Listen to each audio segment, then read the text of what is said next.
The first thing Sheriff Collins said when he stepped out of his cruiser was, "Sir, I need you to put the bolt cutters down."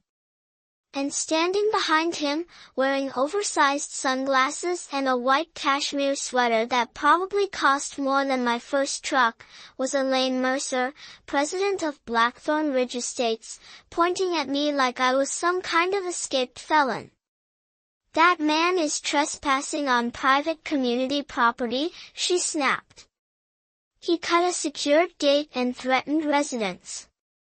I remember looking at the deputies, then back at the gate, then at the giant wooden sign hanging over the road that read Private Mountain Access, Residents Only. And I actually laughed. Not because it was funny, but because 3 days earlier I'd found out the road they were accusing me of trespassing on belonged to me. Not the HOA. Not the county. Me. The whole valley, too. Almost 11,000 acres of timberland, creeks, trails, and enough water rights to make half the county nervous if I ever got angry enough to use them. But I'm getting ahead of myself. See, none of this started as a war. It started because I was tired. Not regular tired either. I mean the kind of tired that settles into your bones after years of pretending your life still makes sense. I was 38 years old, living in Portland, working cybersecurity contracts for companies that only called when something catastrophic happened, surviving on coffee, blue light, and stress so constant it started feeling normal. Somewhere along the way I'd become one of those guys who answered emails at 1:30 in the morning while eating cold takeout over a keyboard worth more than my first apartment. Then one night I caught my reflection in the black screen of my monitor and realized I looked exactly like a hostage negotiator who lost. That's when I started thinking about my grandfather again. Walter Boone. Everybody called him Walt except me. To me he was just Gramps.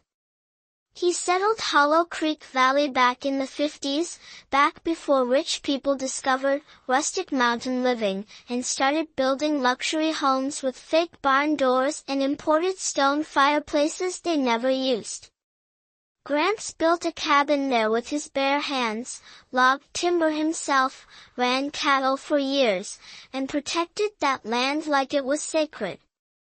Maybe it was. I spent every summer there growing up. Learned how to fish in that creek. Learned how to split wood. Learned how to sit in silence without needing to fill it every 3 seconds. Gramps used to say, "If you can't hear your own thoughts out here, son, the problem ain't the mountain." Back then the valley only had 6 homes down near the lower meadow. Quiet families. Good people mostly. Gramps sold that section in the late 80s to a developer because hospital bills were eating him alive and he needed money fast. But he was careful. Real careful. He kept the upper valley. Kept the spring. Kept the road access. That mattered later. A lot later. After Gramps died in 2011. I inherited everything, but I barely went back. Life got loud. Work got louder. Years disappeared on me. I paid taxes, kept ownership paperwork current, told myself I'd restore the cabin someday. Someday turns into 15 years faster than you think. Then last spring I finally snapped. Booked 3 months off work, loaded my truck with tools and supplies, and drove 12 hours east toward Hollow Creek thinking maybe I could fix the cabin, maybe fix myself a little too. The closer I got to the valley, the stranger it felt. The old wooden entrance was gone. In its place stood massive stone pillars with iron lanterns and a polished sign that said Blackthorn Ridge Estates, Private Luxury Community. Luxury Community. That should have been my first warning. I kept driving anyway. About half a mile in, I hit the gate. 8 feet tall. Steel reinforced. Security cameras. Keypad entry. Whole thing looked like it belonged outside a government facility. I just sat there staring at it through my windshield. Because that road had never had a gate. Not in 50 years. There was a number posted on a metal placard, so I called it. Straight to voicemail. I left a polite message explaining I owned the cabin farther up the valley and needed access. No response. I waited 40 minutes. Nothing. Finally I grabbed my backpack and walked around the gate figuring I'd at least reach the cabin before dark. That's when I heard tires screaming on gravel behind me. Black Range Rover. Tinted windows. The driver door flew open and out stepped Elaine Mercer, already recording me on her phone. You need to leave immediately, she barked before I could say a word. Residents have reported suspicious activity. I blinked. Suspicious activity? You're trespassing. I own property up here. No, you don't. The confidence in her voice almost impressed me. She marched closer, phone still recording, blonde hair perfect despite mountain wind, expression sharp enough to cut glass. This community owns the access roads. The structure farther up the valley was condemned years ago. You cannot be here. I remember staring at her for a second thinking, this woman has absolutely no idea who she's talking to. But before I could answer, I saw flashing lights coming up the road behind her. And that's when things started getting interesting. Deputy Collins was older than the other deputy, maybe late 50s, sunburned neck, tired eyes, the kind of guy who'd probably spent half his career dealing with drunk tourists and property disputes nobody wanted to pay lawyers for. He listened to Elaine first because she talked first, and loudest. He damaged HOA property, she said, waving her phone around dramatically. He threatened residents, he bypassed a secured community entrance, and frankly I don't feel safe. I almost laughed again at that last part because I was standing there holding a backpack and a thermos while she looked like she was auditioning for Real Housewives of the Rockies. Collins turned to me. You got ID? I handed it over along with the property tax records I'd pulled up on my phone before leaving Portland. I'd learned years ago that if people start throwing accusations around, paperwork matters more than emotion. He studied the screen for a long moment. You own land up here? Cabin and surrounding acreage. Elaine scoffed loud enough for everyone to hear. That paperwork is outdated. Collins ignored her. How long you owned it? Inherited it from my grandfather. What's the address? Doesn't technically have one. It predates the subdivision. Elaine folded her arms. Because it's condemned. By who? I asked. County records, she snapped. The structure is unsafe. Collins finally looked at her. Ma'am, do you have paperwork for that? She hesitated. Tiny pause. Barely noticeable. But I noticed. The HOA has records. That's not what I asked. Her jaw tightened. Right there I realized something important about Elaine Mercer. She was used to people folding before she ever had to prove anything. Collins handed my ID back. This is civil, not criminal. If he owns property beyond the gate, you can't stop access without a court order. Elaine's face went pink immediately. This community pays for maintenance on that road. Still doesn't make it yours. That line hit her like a slap. She punched the access code into the keypad so hard I thought she might crack the plastic. The gate rolled open slowly. This isn't finished, she muttered as I walked past. And man, she was right about that. The cabin looked rough when I finally got there. Worse than rough actually.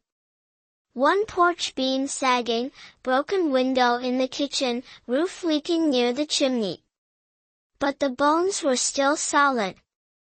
Gramps built things the way old mountain men built everything, stubborn enough to outlive people. First night there felt strange. Quiet in a way city people forget exists. No sirens. No neighbors slamming doors. Just wind through pine trees and the creek running behind the cabin. I sat on the porch drinking cheap beer thinking maybe I'd finally made the right decision for once in my life. Then around midnight I saw headlights creeping slowly through the trees below. Black SUV. Elaine. She didn't come up to the cabin. Just sat near the trail entrance for maybe 30 seconds before driving away. I remember thinking, either this woman's paranoid, or she's trying to intimidate me.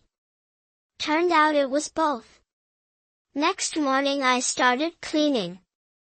Mouse nests in drawers, mildew in the pantry, years of dust everywhere. Around noon I found the safe. Hidden behind a false wall panel Gramps built inside the bedroom closet. Combination was my birthday. Inside were documents sealed in plastic sleeves and one yellow note in his handwriting. If anybody ever gives you trouble about the road, this'll settle it. Love you, boy. My stomach dropped before I even opened the first folder. The land patent was there. Original surveys. Easement agreements. Water rights certificates. I spent 3 straight hours sitting cross-legged on the floor reading every page while rain hammered the roof overhead. And the deeper I got, the crazier it became. Gramps hadn't just retained ownership of the Upper Valley when he sold the Meadowland decades ago, he retained ownership of the main access road too. The subdivision only had easement rights. Conditional easement rights. Annual maintenance payments were required under the original agreement. Payments that stopped over a decade earlier after the developer sold the project. Which meant legally, the easement had defaulted. Elaine's precious gated community had been using my road without authorization for 13 years. Then I found the water documents. That one made me lean back against the wall and stare at the ceiling for a full minute. The entire subdivision's water system traced back to Gramps' springhouse farther up the mountain. Senior water rights. Protected under state law. First in time, first in right. Gramps filed those rights in 1964. 50 years before Blackthorn Ridge Estates even existed. I actually whispered, "Holy hell," out loud to an empty cabin. Because suddenly this wasn't some annoying HOA dispute anymore. This was leverage. Serious leverage. Monday morning I called my mother's old friend, Diane Mercer, no relation to Elaine unfortunately, though the universe probably enjoyed the coincidence. Diane specialized in land disputes out of Denver. Smart as a whip, mean in court from what I'd heard. I emailed everything over. She called me back 2 hours later laughing so hard she nearly choked. "Ethan," she said, "please tell me this woman really installed a gate on your private road. Industrial grade gate. Oh my God. That bad? That amazing." She explained it plainly. The HOA had no recorded ownership claim over the road. No active easement. No authority to restrict access. Legally speaking, Elaine had just spent years acting like queen of land she didn't own. Diane filed notices with the county recorder that same afternoon. Formal ownership confirmation. Easement default documentation. Demand to remove all obstructions within 72 hours. Elaine responded exactly how you'd expect someone like Elaine to respond. She doubled down. 3 days later the gate was still standing. So Friday morning I drove down there with bolt cutters, a surveyor named Hank Lawson, and a GoPro clipped to my chest. Hank was in his 70s and had actually worked with my grandfather back in the 90s. "Your gramps always said rich folks eventually ruin everything pretty," he muttered while checking boundary markers. Looks like he wasn't wrong. We documented the property line, filmed everything, then I walked to the gate and cut the chain. Clean snap. Metal hit gravel. Weirdly satisfying sound. I had just dragged the gate aside when a black Mercedes came flying around the bend. Elaine jumped out furious before the SUV even stopped moving. "Are you out of your damn mind?" she screamed. "You vandalized private property." I pointed calmly at the survey marker beside the road. "Actually, I removed an illegal obstruction from my property." Her whole body trembled with rage.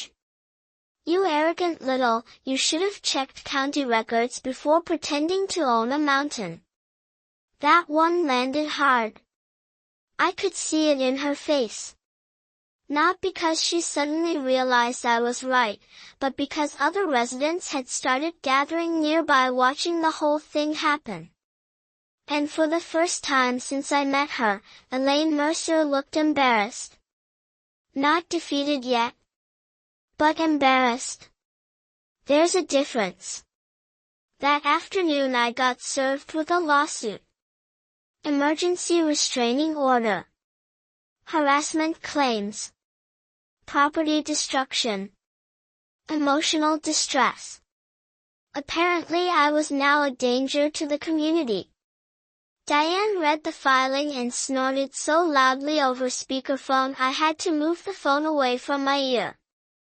This woman watches too much television. But then she got quiet for a second. "Ethan, there's something else." "What?" I pulled county records on her husband. And? Former zoning commissioner. Resigned during an ethics investigation 6 years ago. You're kidding. Nope. And guess who approved Phase 2 expansion for Blackthorn Ridge?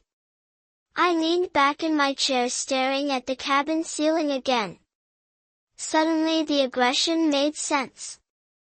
This wasn't just some HOA president protecting property values anymore. Elaine wasn't fighting because she thought she was right. She was fighting because if the truth came out, people might start asking how much of Blackthorn Ridge had been built on lies in the first place. And right about then, the war officially started. Court day felt less like a legal hearing and more like the final 10 minutes before a bar fight nobody could stop anymore. The hallway outside the county courthouse was packed with Blackthorn Ridge residents whispering in little circles while Elaine marched around in a cream-colored blazer acting like she still controlled the room. But something had shifted. You could feel it. People weren't looking at her the same way anymore. They looked nervous, suspicious, tired, and honestly, betrayed. Diane arrived carrying 2 banker boxes full of documents and coffee strong enough to remove pain. "You sleep at all?" she asked. "About 40 minutes. Perfect. That's the optimal emotional state for litigation." Even stressed out, she somehow stayed funny. Judge Halpern turned out to be exactly the kind of judge you never want angry at you, old school, sharp-eyed, zero patience for theatrics. Elaine's attorney started first, talking about community safety, aggressive behavior, resident concerns, all the usual polished nonsense people use when they don't actually have facts. Then Judge Halpern asked one simple question. Who owns the road? Silence. Tiny little silence. Diane stood slowly, walked to the bench, and handed over the survey maps, land patent, easement agreement, and county recorder filings one by one like she was laying cards on a poker table. "My client does, Your Honor." Judge Halpern spent maybe 3 minutes reviewing the documents before looking over his glasses at Elaine's lawyer. "Counselor, did your client install a restricted access gate on property she did not own?" Nobody answered immediately. Which honestly answered everything. Elaine finally snapped. "That road serves our community." The judge looked at her calmly. "That wasn't my question." God, the silence after that felt incredible. The restraining order got denied in under 10 minutes. Elaine's harassment claims collapsed right after. Then Diane went for the throat. She introduced the unpaid easement records, the default notices, and finally the water rights documents. You could literally hear people shifting in their seats when she explained the subdivision's entire water system depended on my spring. Elaine's face lost color fast after that. Judge Halpern leaned back slowly. "So let me understand this correctly, your HOA has been operating under the assumption of ownership for over a decade without verifying legal title?" Nobody spoke. Remarkable. We walked out of that courtroom with a preliminary ruling recognizing my ownership rights and setting a full settlement conference for the following month. Outside, local reporters were already waiting because apparently somebody had leaked the story online earlier that week. Elaine shoved past cameras refusing to answer questions while residents started cornering HOA board members demanding explanations. One older guy in a fishing hat yelled, "You charged us $6,000 in special assessments for this?" Another woman shouted, "You told us he was lying." And Elaine, she just kept walking faster. That should have been the end of it. But people like Elaine rarely go quietly once power starts slipping away. 3 nights later I woke up around 2 a.m. to engine noise near the lower trail. I grabbed a flashlight and headed down thinking maybe a bear got into somebody's trash again. Instead I found excavation equipment digging a trench straight across the road near the subdivision entrance. Huge trench too, deep enough no vehicle was getting across till repaired. One worker finally admitted the HOA ordered emergency drainage construction. No permits. No county approval. Just pure desperation. I called the sheriff. Then county inspectors. Then Diane. By sunrise the entire thing turned into a circus. Residents came outside furious because now nobody could leave for work either. Elaine arrived screaming at contractors, contractors screamed back, deputies threatened citations, and one guy nearly fist-fought an excavator operator beside a pile of mud. I stood there drinking coffee from a thermos thinking, this woman would rather burn down the whole community than admit she was wrong. That afternoon everything changed. A resident named Nora Bennett knocked on my cabin door holding a casserole dish and looking embarrassed. "I owe you an apology," she said immediately. Turns out Nora had lived in Blackthorn Ridge since Phase 1. She remembered my grandfather. Remembered fishing in the creek as a kid before gates and HOA bylaws and luxury branding took over everything. We sat on the porch talking for almost 2 hours. By the time she left, she'd promised to organize residents against Elaine. And she did. Fast. Within a week the HOA board fractured completely. Financial records started surfacing. Residents discovered Elaine's management company had been billing absurd fees for years. Landscaping contracts tied to friends. Maintenance invoices nobody could explain. Suddenly the road dispute became the least of her problems. The final blow came from somewhere nobody expected, her husband. Former Commissioner Daniel Mercer quietly resigned from every HOA advisory role and left town for a few days once reporters started digging into the old zoning approvals. Elaine was suddenly standing alone. The settlement conference happened 2 weeks later. Different atmosphere entirely. No arrogance this time. No speeches. Just exhausted people trying to stop bleeding money and embarrassment. In the end we reached a deal. I granted permanent legal easement access to subdivision residents. They acknowledged ownership boundaries publicly. The HOA paid back maintenance fees over time. All unauthorized gates came down permanently. And the Upper Valley, including Gramps Spring and Timberland, would be placed into protected conservation status after my death so nobody could ever carve it into luxury lots again. Funny thing is, property values in Blackthorn Ridge actually went up afterward. Turns out people like living next to protected wilderness more than angry HOA presidents with surveillance cameras. Last time I saw Elaine was early October. She came to the cabin alone just before sunset. No makeup. No designer clothes. No performance. Just tired. She stood on the porch for a long minute before speaking. "I thought I was protecting the community," she said quietly. I looked out toward the valley while wind moved through the trees. "No," I told her. "You were protecting control. That's different." She nodded like she already knew.